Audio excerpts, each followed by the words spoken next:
Hey guys, welcome back to another video. Peter here. Today's video is from the house of Tauerville, Andy Tauer's creation called Vanilla Flash.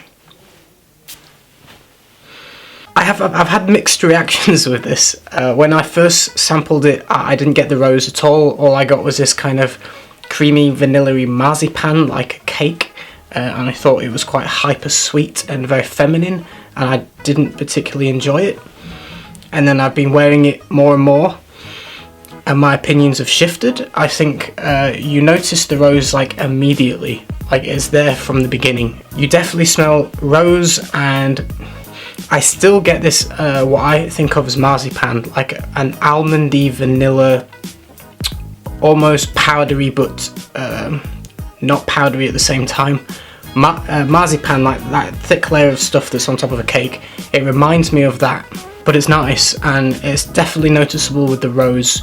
As it develops, I'd say after about the first sort of hour or so, on my skin the rose kind of disappears, or I start to not really perceive it as much. It's more like an opening note to me, and then you get a sense of the tobacco leaf coming through, and at that point in the middle of the fragrance it reminds me of two fragrances combined. It reminds me a little bit of the kind of Tobacco Vanille by Tom Ford without the cinnamon, just the tobacco vanilla element, mixed with something like Spiritueuse du Bel Vanille by Guerlain.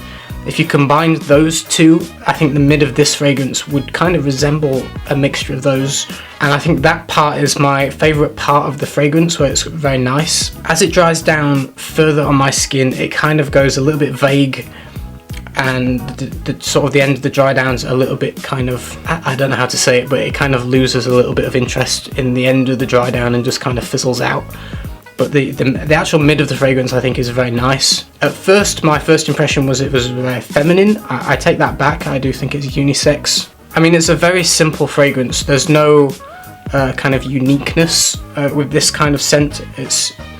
But you know, it's a well blended fragrance for an affordable price, kind of, if you want to look at it that way. So it's not groundbreaking, but it means you smell good for you know, less than what most niche houses are going to cost you.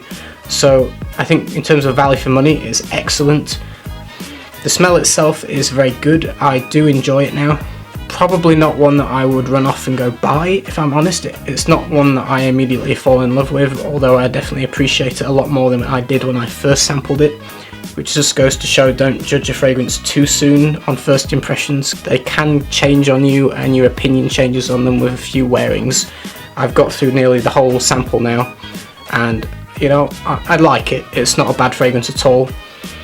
Personally, I think I would prefer it on a woman. I think a woman would smell very nice with this. On a man, it's still okay. I just think it's a bit better on a woman. Season, fall, winter, pretty much. Daytime, nighttime, I don't think it matters, pretty much any occasion. In terms of performance, round about, I want to say 6 hours, 5 to 6 hours longevity, with about an hour of a fairly decent projection, but the sillage is very good for about 2 hours.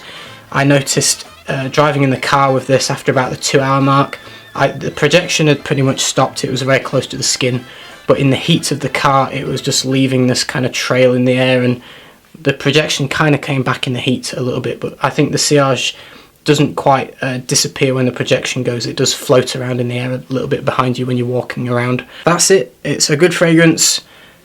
It's just, it's not really one that I would particularly miss wearing. I'm not going to go out and buy it. This one's not for me. See you guys in the next video. Bye. Take care.